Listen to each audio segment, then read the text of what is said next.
अस्सलाम वालेकुम रहमतुल्लाह। वेलकम टू बिलाल मई चैनल। आज 4-5 बड़ी इंपॉर्टेंट अपडेट्स हैं जो मैं आप लोगों के साथ शेयर करना चाहता हूँ। आप ने अगर सब्सक्राइब नहीं किया अभी तक तो प्लीज़ सब्सक्राइब करें और क्लिक कर दें बेल आइकन को भी, ताकि आने वाली भी तमाम अपडेट्स आपको वक्तन फ़वक्तन मिलती रहें। नंबर 1, जो इनकम टैक्स है जो कि आज तक भी नहीं है और 2021 में भी नहीं होगा सल्तनत में, वो लगा दिया जाएगा 2022 से। कितनी सैलरी वालों पे लगेगा उसका अभी क्लैरिफिकेशन नहीं आई, जैसे ही आएगी वो मैं आपके साथ शेयर करूंगा। वैट अलबत्ता जो है वैल्यू एडिड टैक्स वो लगा दिया जाएगा अगले साल से।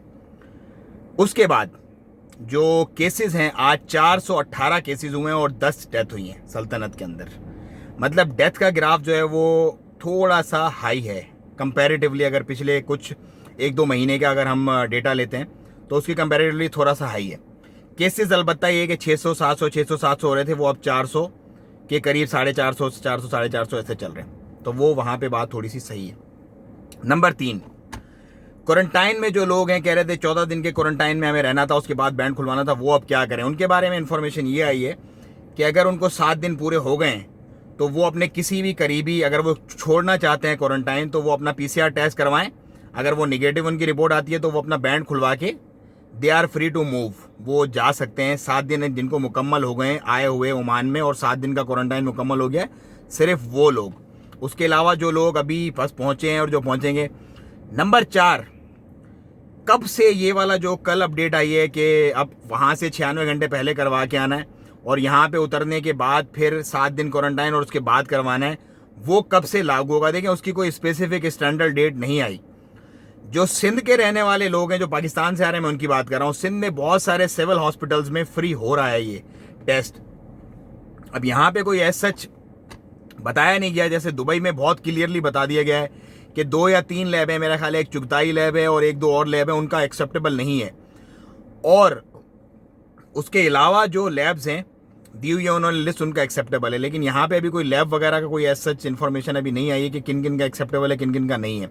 सो आप जो आने वाले 1-2 दिन में जिनकी फ़्लाइट है उनका तो ऑफ कोर्स रिजल्ट नहीं आएगा अभी, लेकिन उसके बाद जितनी भी फ़्लाइट आ रही है बेहतर है कि वो टेस्ट करवा लें। क्योंकि ऐसा ना होना कि आपकी जिस दिन की फ़्लाइट हो पाकिस्तान के एयरपोर्ट पे भी आपको लोग पूछें वो, और यहाँ पे जब आप उतरते हो तो यहाँ भी पूछें। लेकिन फ़िलहाल कोई ऐसा डेट स्पेसिफिक अभी जब मैं बात कर रहा हूँ अभी तक तो मेरी नॉलेज में नहीं है, अभी तक तो कोई अनाउंस नहीं है। अगर इसके बाद कुछ हो जाती है तो वो मैं आपको अपडेट कर दूंगा इंशाल्लाह अज़्ज़ा वजल।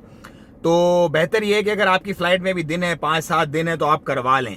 अगर आज कल में आपकी फ़्लाइट है और आपने पहुंचना है तो मेरा ख्याल है आपको वेवर दी जाएगी। मेरा ये ज़ाती ख्याल है, इसका ऑफिशियल बयानी से कोई लेना देना नहीं है।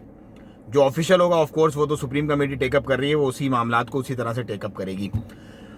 उसके बाद जो अपडेट है वो है, मैं आपको बताता हूँ वीज़ा को लेकर के। मुझे बहुत सारे लोगों ने मैसेजेस किए कि हमसे लोग 5-5, 7-7 लाख रुपए मांग रहे हैं कि हम आपको वीज़ा निकलवा के देंगे। भैया, वीज़ा नया बिल्कुल बंद है, नया वीज़ा बिल्कुल बंद है। अगर आपसे कोई पैसे मांग रहा है तो वो सिर्फ और सिर्फ आपसे फ्रॉड कर रहा है, आपको चीट कर रहा है। आपको कोई भी इस वक्त वीज़ा नया नहीं दे सकता निकाल के। हाँ, अलबत्ता जिनके वीज़े निकले हुए हैं और जिनके वीज़े लगे हुए हैं वो रिन्यू हो रहे हैं, उनमें कोई प्रॉब्लम नहीं। अलबत्ता नया वीज़ा ना फैमिली का है ना वर्क वगैरह का कोई नया वीज़ा है फ़िलहाल के लिए। सो ये थी कुछ अपडेट्स। अगर आपको पसंद आई है तो प्लीज़ लाइक करें इस वीडियो को और शेयर कर दें ज़्यादा से ज़्यादा लोगों में, और इस चैनल को भी सब्सक्राइब कर लें ताकि आपको अच्छी ऑथेंटिक इन्फॉर्मेशन मिलती रहे ओमान की और खलीजी ममालिक की। अस्सलाम वालेकुम।